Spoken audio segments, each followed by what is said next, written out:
राम राम साहेब. राम राम. काय चालू आहे?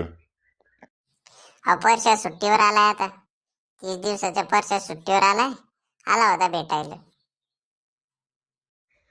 हरपर्ष कधी रे, कधी आला सुट्टीवर? मी 2 दिवस झाले साहेब सुट्टीवर आलो. काय चालू आहे तुमचं? आमचं काय चालू असणार आता? आम्ही रिटायरमेंटचे माणसं. चालू आहे घरी घरी राहणं, काही शेतात जाणं, शेतातून घरी येणं, अशी कामं चालू आहे शेतीची आता.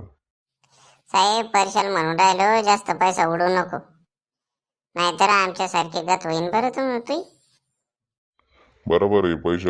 परश्या, खरंच पैसे सांभाळून वापर बरं.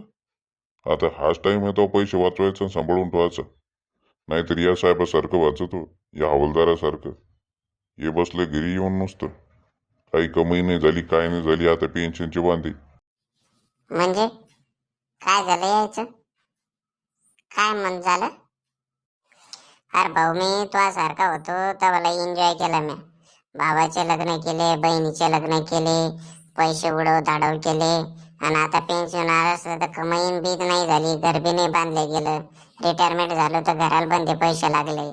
आणि आता पोराचं शिक्षण, घरचा घर खर्च, राशन पाणी, किराणा, आता काहीच पेन्शन मध्ये होऊन नाही राहिलं. आता नुसतंच काय करावं काय नाही असं सुचून नाही राहिलं. डोकं काम करत नाही आता. काय करावं काय नाही, काय करावं काय नाही. काय झालं हो? काय करावं काय नाही म्हणजे? तुम्ही तर 24 वर्ष सर्व्हिस केली ना. अरे यानं 24 वर्ष सर्व्हिस केली, पण बंद उडवा धाडीतच केलं ना. आणि जोपर्यंत गुळ असते तोपर्यंत माशा असतात. याच्या मागे 4-4, 5-5 पोरं राहतात. कधी सुट्टीवर आलं की या गावाला जाय, त्या गावाला जाय, इथं पार्ट्या कर, तिथं पार्ट्या कर, घरी पैसे दे, भावाचं लग्न केलं, बहिणीचं लग्न केलं, असे पैसे यानं उडवले. भावाचं बहिणीचं लग्न तर करणं माझी जिम्मेदारीच होती ना हो साहेब. भावाचं बहिणीचं लग्न तर करणंच होतं बा मला.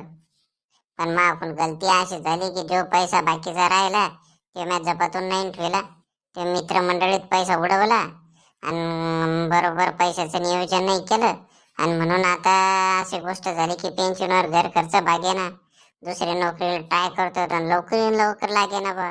आता असं झालं, पेन्शनवर काही सुचत नाही काम धंदे करायला.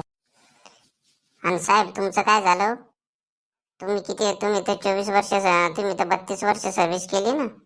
मग तुम्ही तर कमावला असाल ना. ह्या सुभेदार साहेबांना लय कमवून बसला बा माणूस. 3 मंजिल घर बांधलं, पोराचे लग्न केले, बँक बॅलन्स आहे याच्याजवळ. या सुभेदार मेजरला काय पाहायचं काम आहे? पण फसलो मीच.